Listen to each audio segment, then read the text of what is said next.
បាទសួស្តីបងប្អូនថ្ងៃនេះទស្សនភាពជារួមហ្នឹងណាដោយសារថ្ងៃអាទិត្យចឹងសម្បូរមកច្រើនមែនតើនេះទស្សនភាពនៅខាងមុខប្រាសាទកោះកេរនេះផ្លូវទៅប្រាសាទកោះកេរ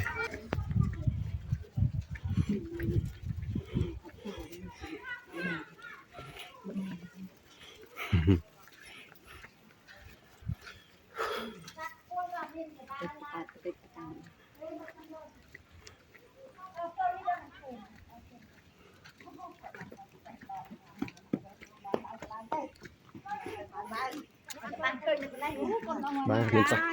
បញ្ញាណា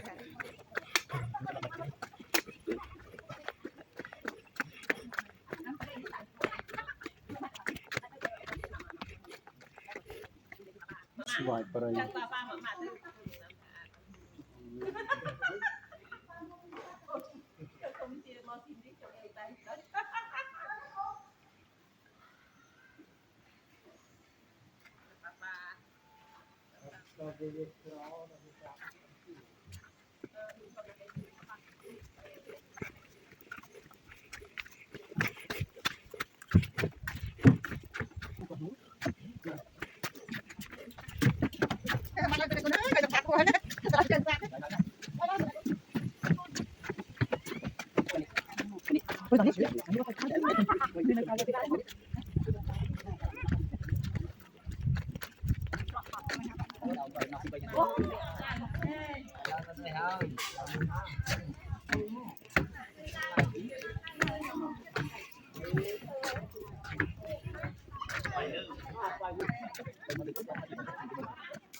នេះតួអបមទាំងមូលនៃប្រាសាទកោះកេរ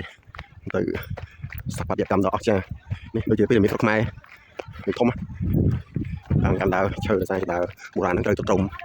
មានតែដើរឈើឡើងទៅតាមផ្លូវមានមនុស្សច្រើន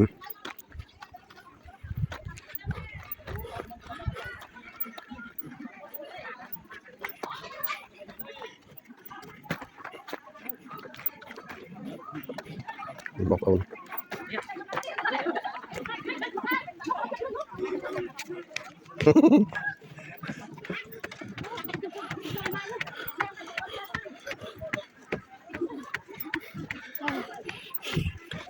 ថាម៉េច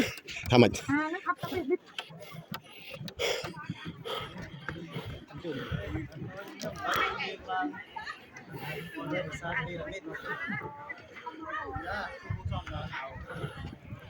បាទសួស្តីបងប្អូនថ្ងៃនេះទស្សនភាព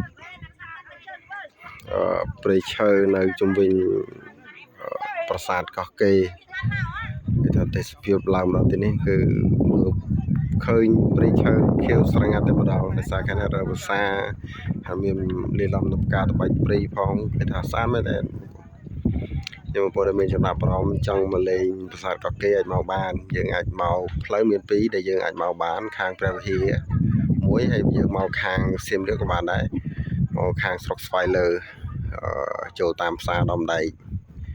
មកយើងចូលមកស្រុកស្វាយលើមកយើងចាក់មកចំផ្សារកោះកេរនឹងដែរនេះយើងស្ថិតនៅលើកំពូលប្រាសាទកោះកេរគឺថាទេសភាពនេះជុំវិញគឺស្អាតមែនតើបងប្អូនហ្នឹងហើយមានប៉ុណ្ណឹងទេបាទអរគុណច្រើនបាយបាយ